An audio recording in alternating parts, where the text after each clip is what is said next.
This is an RNZ podcast.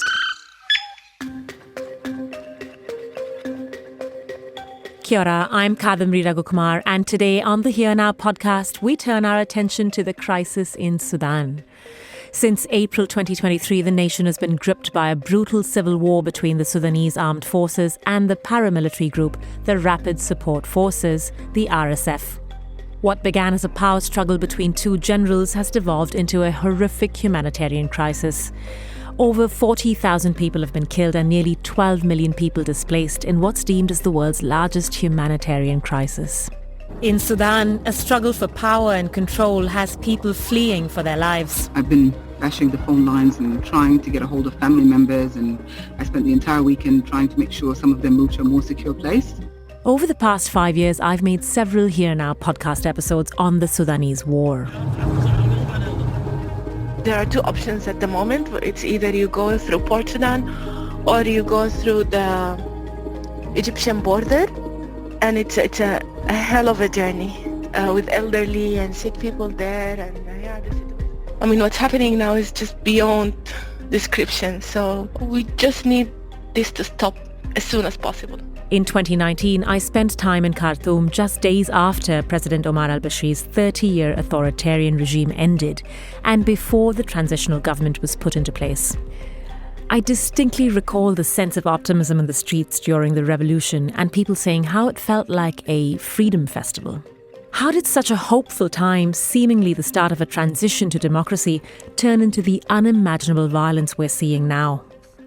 The houses, the hospitals, everything has been destroyed. On top of that, the militia has been targeting people based on their ethnicity. Hassaballah Hamid came to New Zealand a year ago through the UN refugee pathway.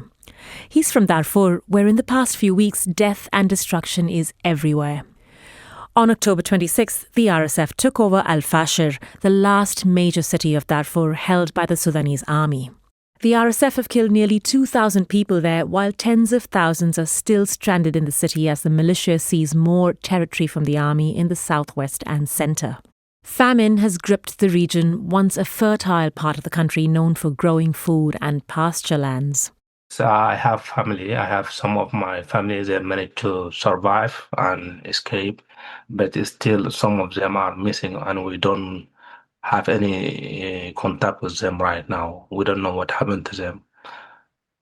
Unfortunately, I have a little bit of, because of what happens, like for more than 20 years, at the beginning we had really very stable life, and this war have forced us to leave our native places, our indigenous places. So we have to moved to Al-Fashir, and we stayed in Fashir there.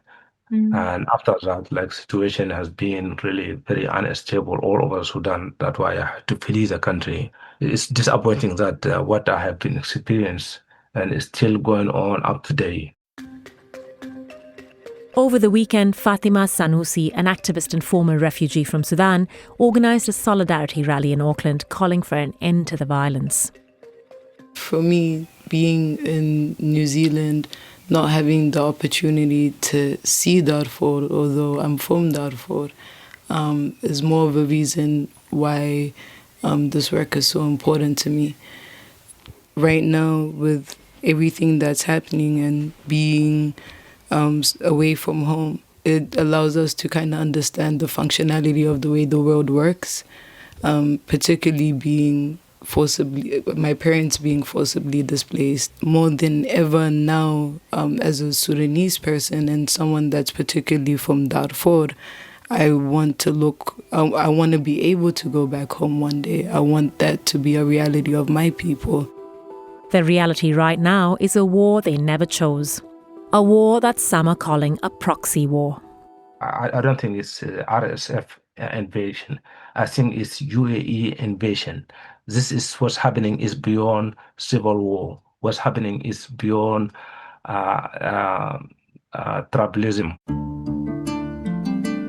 Darfur is an ethnically complex and diverse region where the Fur people, the Masalith and Arab Sudanese have lived for centuries.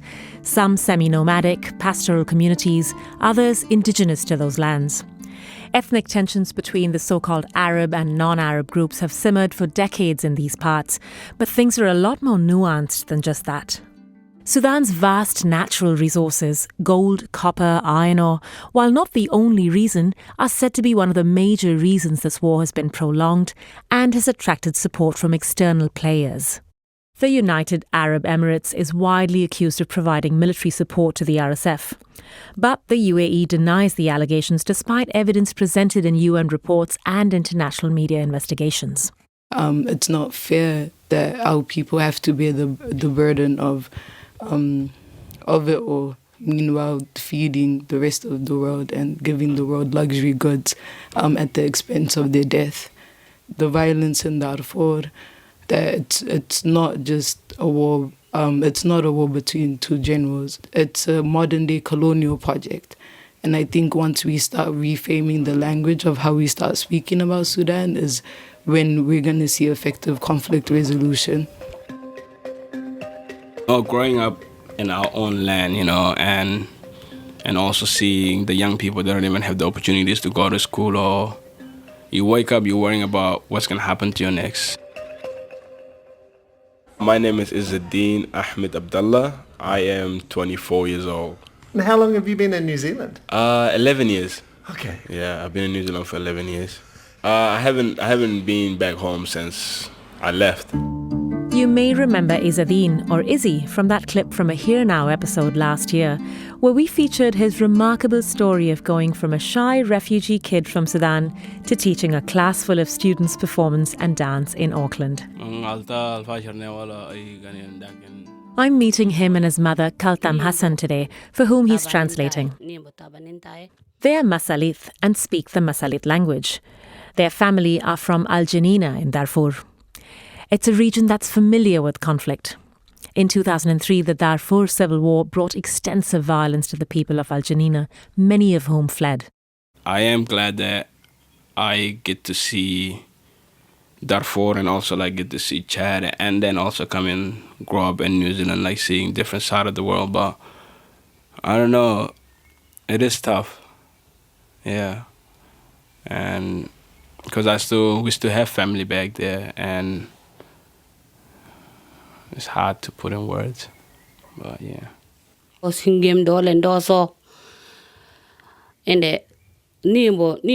really hard for them right now. There's no food for them to eat or water for them to drink, especially seeing the youth getting slaughtered and also the women getting slaughtered and being tied up in the trees and all of that. But she doesn't really have direct family in Al-Fashir, but there's still family around Darfur.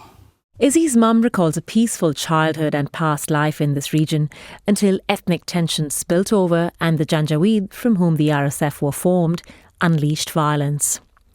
But like others, she also sees external support to the RSF amplifying the scale of this current conflict. She said what happens in the past, it's already happened, but once those people start funding the RSF, the Janjaweed, then we can figure out how to stop the fighting. But with other people from outsiders funding them, giving them more power, doesn't matter how much our people are fighting, the problem won't stop because it's not in a problem anymore. It's not a civil problem anymore. It's more than that. It's bigger than that. Sudanese across the diaspora wait and watch for the viciousness of this war to come to an end, continuing to wish for a return to how things used to be. Hopes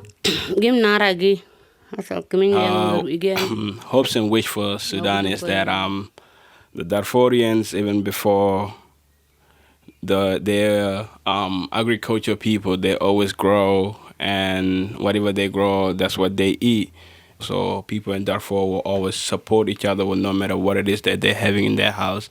And the wish that she has is that if the war stops, all the people, even in the refugee camps, they will all go back to Darfur because there's nowhere like home, and they will start growing again. And that's the one thing that she want to see, our people going back home and building what's already been broken down, growing our own food, and just living the life that we used to live before all this started. So that's what she wished for the most. A big thanks to Hasabullah Hamid, Fatima Sanusi, Kaltam Hassan and Izzadeen for talking to me in this episode of the Here Now podcast. You can find more episodes of the Here Now podcast on all your favourite podcast platforms as well as the RNZ website. Today's episode of the podcast was mixed by Ellie Marsden and my name is Kadamri Raghukumar.